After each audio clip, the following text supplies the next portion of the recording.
Lisons l'évangile selon Marc. Chapitre 4, verset 35. Jusqu'au verset 41. Où on dit que Jésus apaisa la tempête. Alléluia. Amen. Alléluia. Amen. Lisons. La barre c'est sur Santa, à Jésus et le Bambia. Ouais, tu tiens au royaume.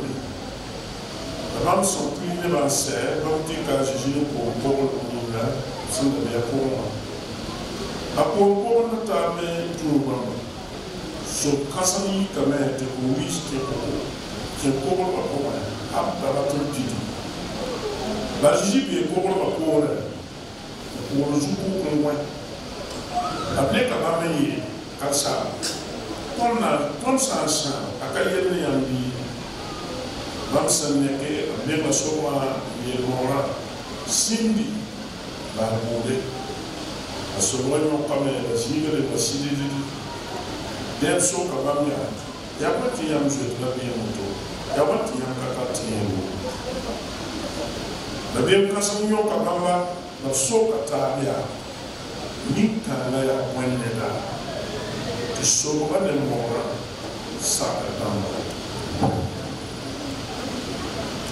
La tempête a apaisé.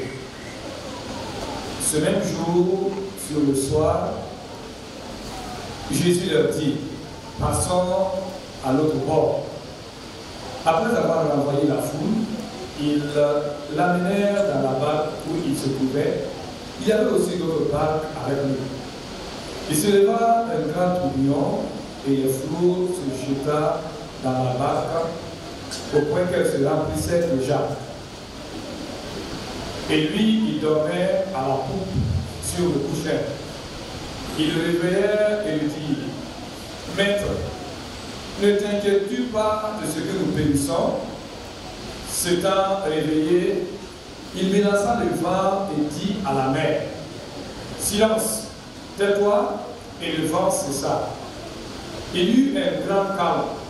Puis il leur dit, pourquoi avez-vous ainsi peur? Comment n'avez-vous point de foi?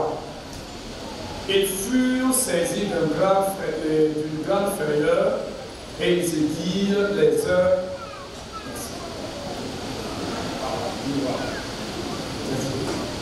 Et se dirent les uns aux autres, quel est donc celui-ci à qui obéissent le vent et la mer? Amen.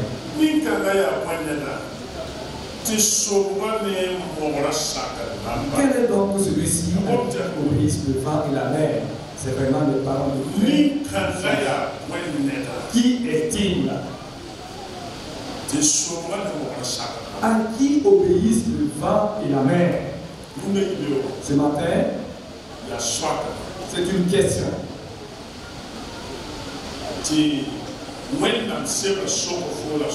Et la Bible te pose cette question, elle me pose la question. Que le Saint-Esprit lui-même t'inspire la réponse. Afin que ta réponse soit sincère et vraie. Le thème qui nous a dit, qui est Jésus-Christ?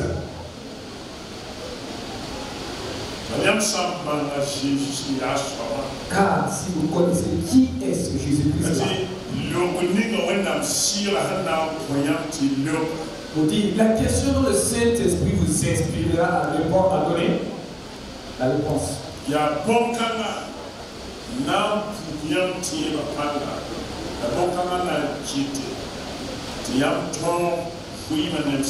C'est cela qui va fortifier votre foi et c'est cela même qui va vous aider à tous les aspects de votre vie. Quand Jésus est venu,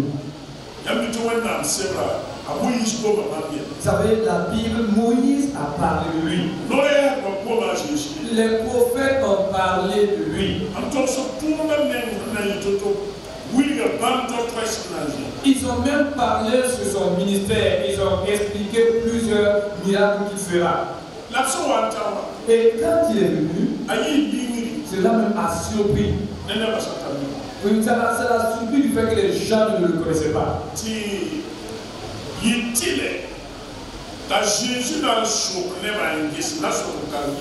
Et Jésus était obligé de poser la question à ses disciples. Et ceux-là qui étaient avec lui, les 12, ce n'est pas la foule qui s'adressait. Ce n'est pas ceux-là qui ont mangé le pain que le Seigneur a multiplié. Non, c'est pas eux. Parce que s'il les posait la question, et certains diront que non, qu'il est une bonne personne. Certains diront que non, il est juste un prophète. D'autres diront que non, c'est quelqu'un qui fait des miracles. Mais Jésus a appelé les 12. Ceux-là qui ont reçu la puissance. Qui sont allés chasser les démons qui ont guéri les malades. Ceux-là qui voulaient même faire descendre le feu pour consommer un homme et sa famille. Jésus les a réunis dans Matthieu chapitre 16 et pour les poser la question. Vous savez, Jésus était vraiment un maître, un pédagogue. C'était vraiment un grand pédagogue. Il n'avait pas son combat. Jésus les a posé premièrement la question. Quand vous écoutez les gens dans tout Israël, que dit je suis à leur niveau, à leur jeu de couche. D'autres disent que tu es Jérémie. Et certains disent que tu es Jean-Baptiste. Et d'autres que tu es Élie. Et d'autres aussi disent que de toutes les façons c'est l'un des prophètes. Ça, voici ce que les gens pensaient de lui. Et il s'est retourné. Et la deuxième question, et vous les 12, c'est à vous les 12 maintenant que je pose la question. Qui suis-je? Qui suis-je? Et la réponse n'est pas venue rapidement. Chacun était assis calmement. À chacun de rien d'apporter une réponse qui ne serait pas ce que le maître attendait d'eux. Et chacun était assis, chacun était là, car pourtant il suivait le Seigneur. Pourtant c'est donc eux qui avaient reçu la puissance de chasser les démons et de guérir les malades. Et Simon Pierre dit, tu es le Christ, fils du Dieu vivant. Et Jésus dit, ah bon? Simon, ce n'est pas un nom qui t'a révélé cela. Simon, fils de Jonas. Ce n'est pas un nom qui t'a révélé cela. C'est mon Père qui est aux cieux. Et cette vérité que tu as confessée, ce que tu viens de dire là, c'est une pierre. Et je bâtirai mon église sur cette confession. Et le séjour des morts ne peuvent pas comprendre. Mais en plus, je te remets la clé des cieux pour que tu puisses l'ouvrir afin qu'une foule puisse y entrer. Et ils se sont relevés ensemble et ont continué leur chemin. Jésus-Christ, le Fils du Dieu vivant. Et si vous le connaissez,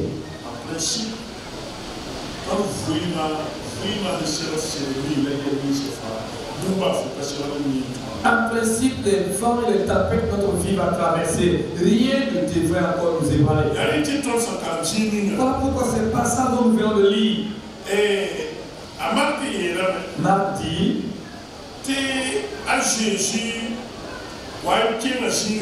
Jésus était allé quelque part. Et il a enseigné la foi. Et jusqu'à ce qu'il a donné ses paraboles. Paraboles du Seigneur. Et à chaque fois qu'il s'adressait au peuple, il utilisait les paraboles. Mais aux 12 là, il les expliquait clairement la chose. Et c'est à l'issue de cela,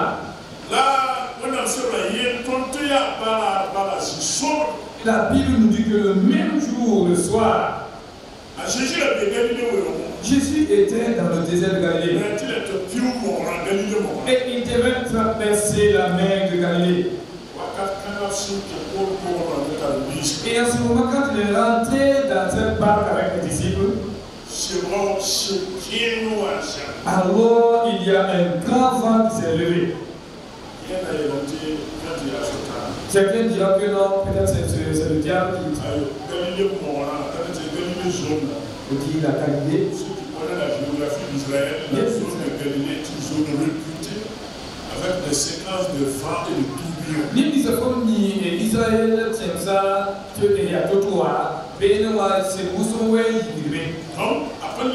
Et cela n'est pas une surprise. Et Jésus n'était pas et même les disciples savaient qu'il y a permanemment de telles choses. Et les disciples avaient cette habitude-là de se débattre afin de se sauver. Mais cette fois-ci-là, alors le vent était tellement puissant au-delà de leur force.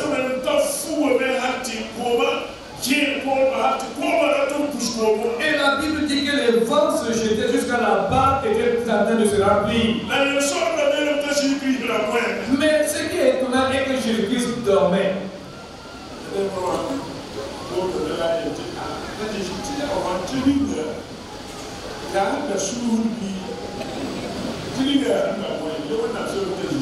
Quelqu'un essayait de comprendre, disant non, bon, est-ce que était-il en train de somnoler ou bien comment la chose se passe? Je dis la Bible dit qu'il dormait.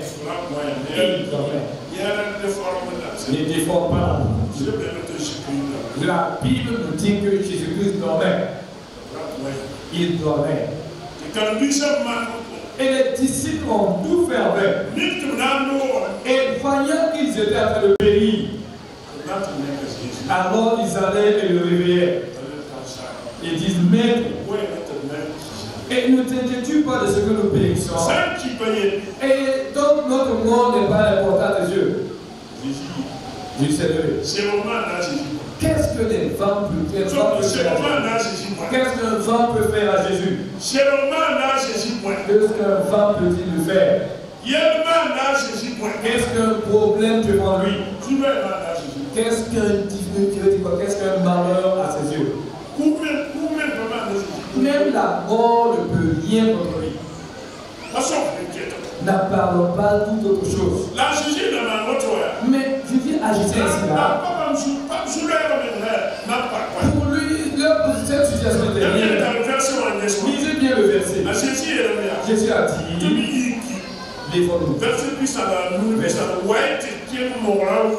passons à l'autre bord. Jésus dit, traversons. Jésus voyait déjà l'autre bord. Nous allons traverser cette mer et nous irons à l'autre bord. Alors nous n'allons pas nous noyer. Nous n'allons pas rester dans cette mer-là. Alléluia. Gloire à Dieu. Jésus voyait cette mer. Mais il a dit à ses disciples, allons à l'autre bord. Mais les disciples ne voyaient que le tourbillon, les vents qui pouvaient se lever. Et ils ne voyaient que les vents qui pouvaient se lever. Et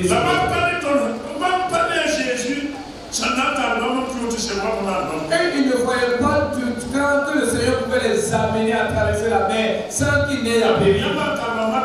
Quand vous lisez le Matthieu, Matthieu a dit,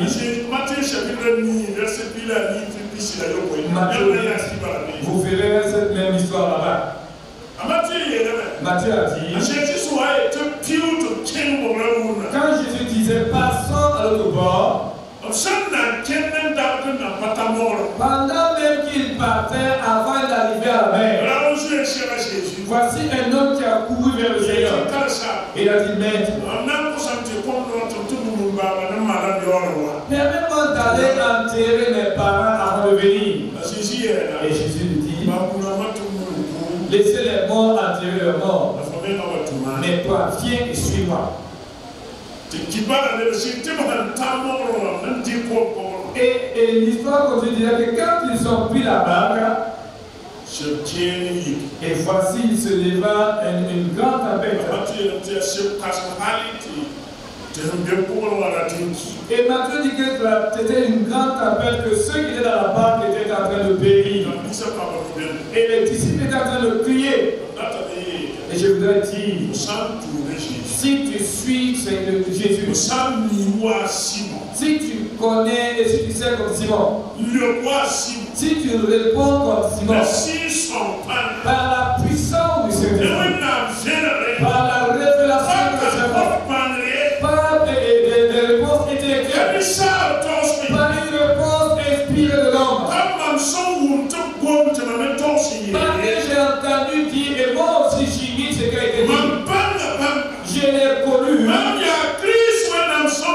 Il est le Christ, Fils du Dieu vivant. Il est Seigneur et il a tout pouvoir.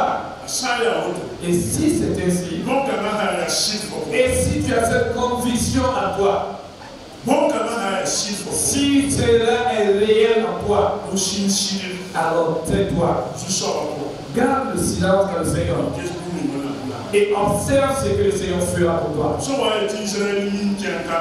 Quand il a dit à Israël de sortir d'Égypte pour aller à Canaan, Israël ne savait pas qu'en face il y avait la mer rouge. Israël ne savait pas qu'il y avait les Anaques sur le chemin. Mais Dieu savait cela. Dieu savait qu'il allait rencontrer les Amalek, les ceux d'Amalek. Mais comme Dieu était au débat, Dieu voulait qu'Israël ait les yeux sur lui. Jésus est dans la barque. Jésus est dans cette barque. Alors s'il n'était pas dans la barque, c'est là le problème. Et Jésus s'est levé. Quand ils l'ont réveillé,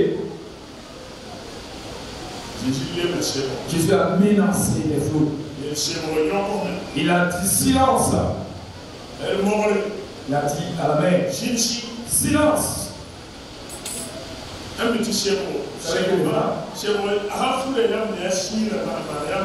Quand vous voyez, quand le vent souffle, c'est les signes que vous voyez, sinon vous ne pouvez pas voir le vent lui-même. Et la mer aussi, c'est sur cette terre-là. La mer fait partie de notre vie. Et elle les symbolise des obstacles. Vous êtes dans la mer. Vous êtes dans cette mer. Et voici les tempêtes qui viennent s'ajouter. Alors il n'y a pas d'échappatoire. Mais Jésus, la mer même craint Jésus. Le vent a peur de Jésus. Et quand il ordonne le silence, le calme vient. Mais ce qui n'a pas plu à notre Seigneur, c'est l'incrédulité des disciples. Alors il les a posé la question, mais pourquoi ne croyez-vous pas?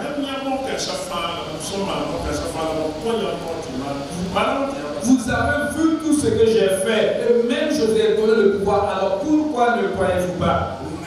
Aujourd'hui encore, Jésus qui était. Si tu arrives à répondre, à trouver la réponse inspirée de cet esprit, ta vie même changera. Ta vie va changer. Bartimée. Dieu Bartimée a posé la question.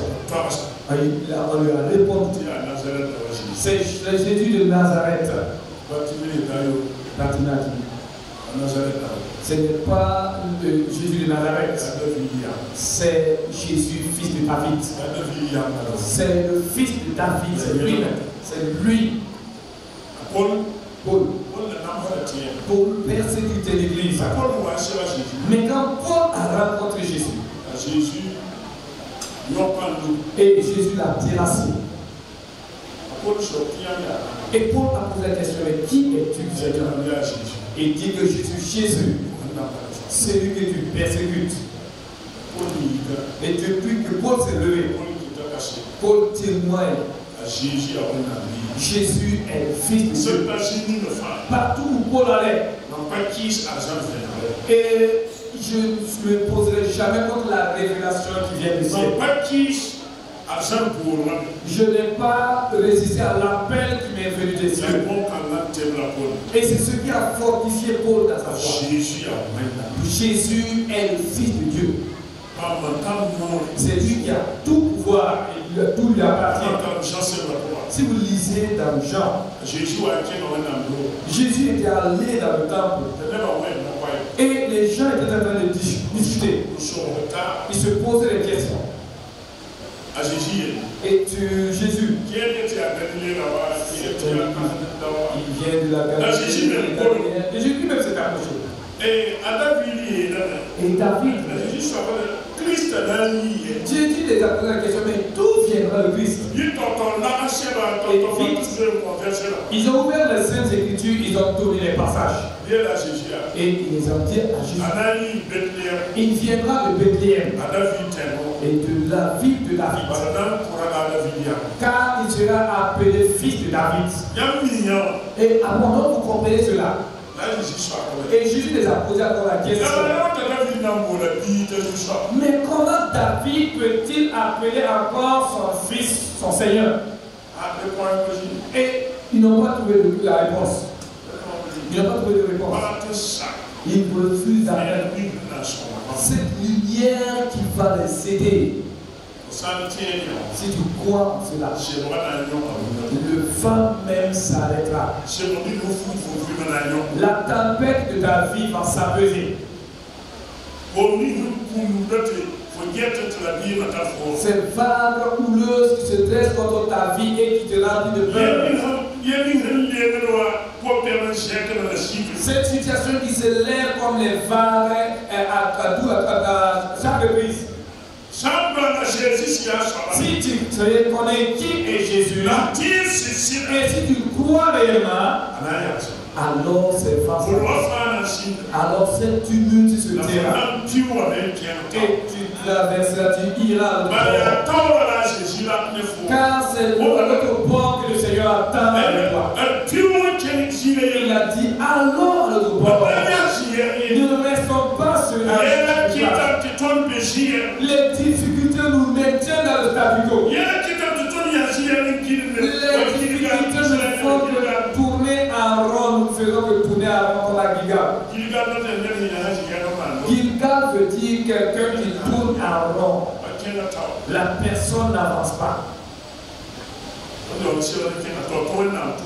Pourtant, nous devons aller de l'avant car l'œuvre de Dieu nous attend. Quand vous lisez dans le chapitre 5, verset 1, Marc au chapitre 5, quand ils arrivaient à l'autre bord,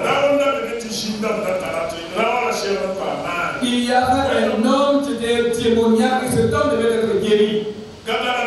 Et le Gadaréen. Et il a rencontré Jésus. Et Jésus a chassé les démons.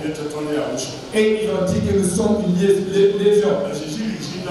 Et Jésus a chassé ces démons. Et le démoniaque a été guéri et il voulait suivre le Seigneur.